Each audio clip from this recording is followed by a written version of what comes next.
Questo è l'esempio che non vorremmo arrivare, perché qua sono crollate e soprattutto poi sono state forse utilizzate queste pietre qua. Un castello senza più le mura. Potrebbe essere questo il futuro di Castelfranco se non si interverrà in tempo. Intere porzioni della cinta abbattute per garantire la sicurezza dei cittadini. Certamente una situazione estrema, ma non impossibile vista la condizione generale della cinta castellana e il magro bilancio comunale che non permette un intervento complessivo valutato in diversi milioni di euro. Un restauro che potrebbe essere anche un investimento per tutta la Marca. Stiamo già pensando di poterle mettere a frutto della comunità, e cioè di poter utilizzare ai fini turistici. L'esempio è al di là del Museo dei Sassi, con Cittadella che ha aperto veri e propri itinerari sulle mura.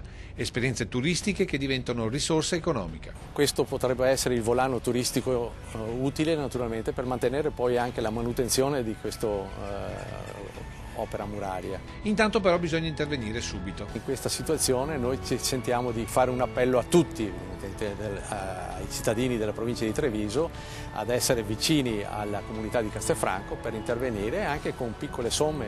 Si possono partire dai 2 euro e naturalmente versarli a quella che è la tesoreria del comune di Castelfranco Veneto, e noi ci faremo garanti che le somme che riceveremo saranno utilizzate allo scopo di restaurare la cinta muraria. 2 euro per le mura di Castelfranco non sono una cifra simbolica, ma il frutto di un calcolo ben preciso.